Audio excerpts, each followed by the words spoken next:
Albert Croesi, bonsoir. Bonsoir. Et merci de nous accorder ces quelques instants sur Monaco Info. J'imagine dans un agenda assez chargé. Un peu bougé en ce moment, effectivement, par toutes ces personnes qui arrivent les unes derrière les autres pour s'installer. Il faut être prêt demain matin à l'heure.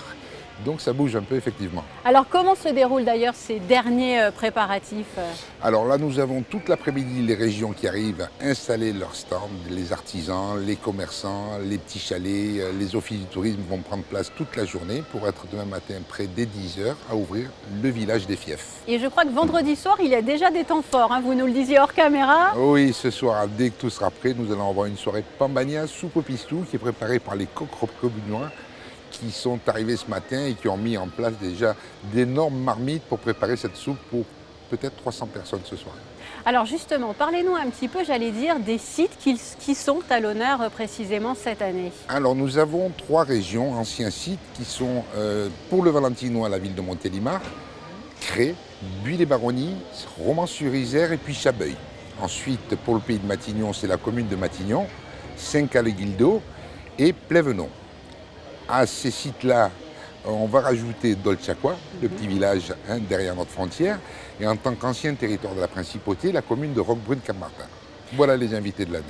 Est-ce que l'idée justement, à travers ces invitations, c'est justement un petit peu de redire aux Monégasques, aux résidents et même aux touristes de passage, les liens qu'entretient ou qu'a pu entretenir la Principauté par le passé avec toutes ces communes, qu'elles soient plus proches ou plus lointaines? Oui, mais plutôt que de redire, je dirais même des fois expliquer et dire pourquoi. Puisqu'en fait, nous-mêmes ici ne savons pas toujours pourquoi le prince héréditaire est marquis des Baux, pourquoi le prince Albert aujourd'hui est encore sire de Matignon. Donc c'est expliquer un tout petit peu l'histoire aux Monégasques qui bien souvent ne le savent pas eux-mêmes. Ces journées sont véritablement ouvertes au public du matin jusqu'au soir? Oui, c'est toute la journée. On va attaquer bien plus tôt que l'an passé, on va attaquer à 10h du matin. La journée de samedi va s'étendre jusqu'à 23h, puisqu'on va diffuser sur les façades du palais un son et lumière qui retrace l'histoire de la dynastie des Grimaldi vers 22h30. Donc c'est un film qui va durer 25 minutes. Et demain, nous reprendrons à 10h du matin jusqu'à 20h.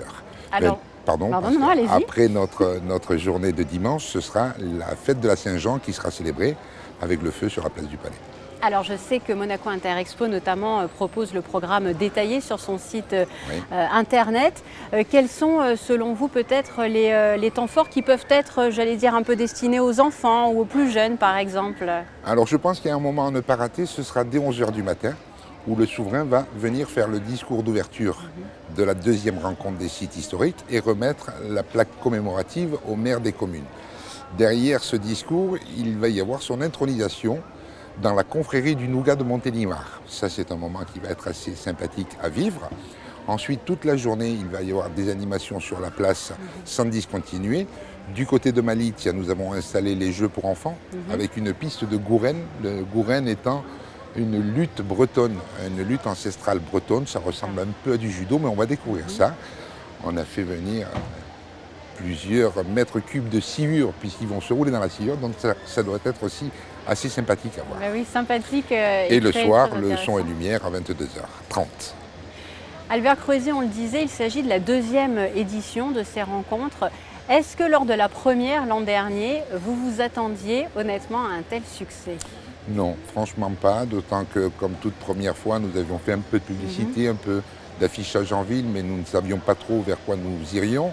Cette année, on espère avoir encore un peu plus de monde. Alors si on fait le parallèle, nous avons reçu 400 personnes des sites de l'an dernier. Ils sont 800 aujourd'hui, donc nous espérons doubler le public également.